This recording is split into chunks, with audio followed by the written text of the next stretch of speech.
So one of the most important things in a show is the sound. And it depends on what genre of music you're in. Sometimes you need you need all the low end you can get. It's got to be thumping. Because if not, it doesn't sound like it's supposed to sound. Lights are as important, you know. But I've seen shows where, let me think. There was a show I saw that the lights were turned out and all they had was candles on stage for the whole show. Gigantic candles and little tiny ones. Candles everywhere. I think it was a memoriam of Kurt Cobain or something. But anyway, so you can still do a show without lights, but you need lighting. But sound, that's something else. But see, it also depends on how you handle stuff during a show. You have to know, like I said, nobody knows everything, but you got to be quick on your feet. You have to be able to solve problems instantly because the show must go on. That's always my saying. And no matter what, the show, unless it's an act of God, the show goes on no matter what. But in this instance, so during the day, you know, we're in an arena.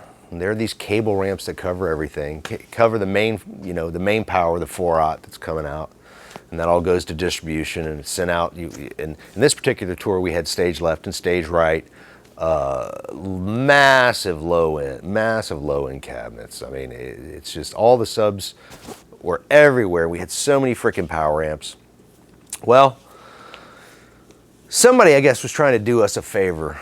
And at this point, the artist was not in the building, thank goodness. And thank goodness this did not happen during sound check. But somebody tried to do us a favor and move some of our cables around. And without realizing it, when they moved the cable ramps, they pulled the neutral loose, just enough loose, that if anything touched that neutral, that whole stage right rack's going to go out. High end and low end.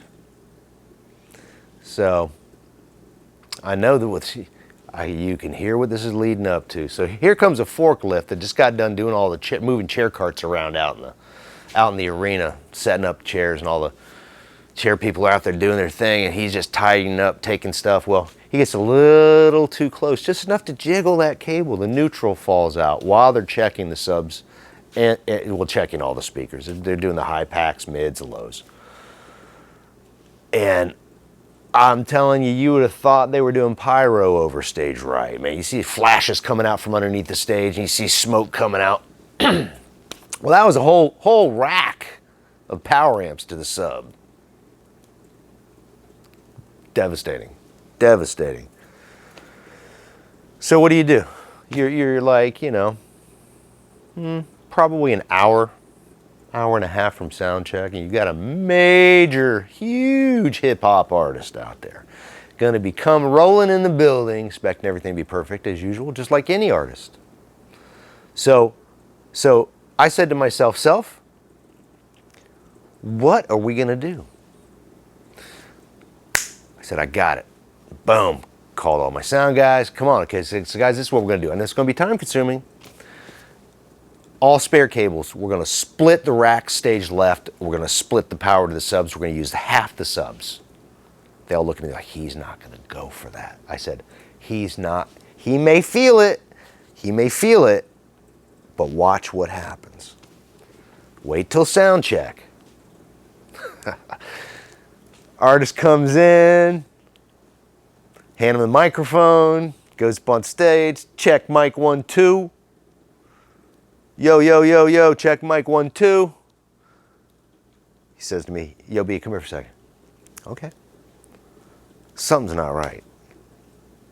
I said, well, you can't hear yourself? He says, no. He says, I hear my monitor engineer's great, man. I got my in-ears in, everything sounds great. I'm just not feeling my voice. And I said, well, wait for the music.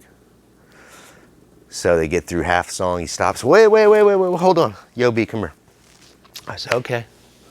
What you need? He says, I don't know what it is. I'm not feeling it on stage like I need to feel it. I had already thought of the answer for this because I knew this was coming, because this gentleman's actually brilliant. He knows his stuff. He's on top of everything. Very little ever gets by him. Some people may agree with him or disagree with him on stuff, but he knows his craft. He knows what stuff's supposed to feel like and sound like. He's the artist. If he wants it, that's great. But in this instance, I got him. Because I said, you know what? I said, look at the size of this room. This is probably one of the biggest rooms you've ever done in your life. He said, yeah. I said, what's happened is the acoustics are causing everything just to bounce. I said, you ever heard of standing waves? He says, no. I said, what happens is standing waves bounce up and down all over you. That's why they call them standing waves, and they'll bounce together and they cancel each other out. He says, really? I said, yeah. Of course, some of that's true.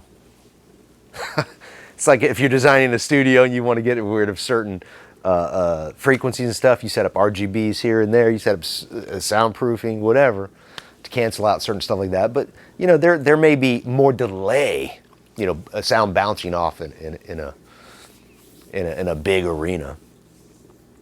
So he bought it hook, line, and sinker that day. So we had a day off. He calls me on the phone, says, I need to see you a second in my hotel room. I said, cool. He said, come. He says, okay, you got me. I said, what? He says, you got me. You know, that's rare. Nobody gets me. And I said, okay, well, is that good or bad? He goes, well, I think I'm going to high five you because that's just amazing. He goes, and honestly, he says, when I was hyped up during the show, I didn't even realize that you had half the subs on that, because there's no way. That's the only thing I figured you had to have. I said, did somebody tell you that? And he goes, no, I figured it out.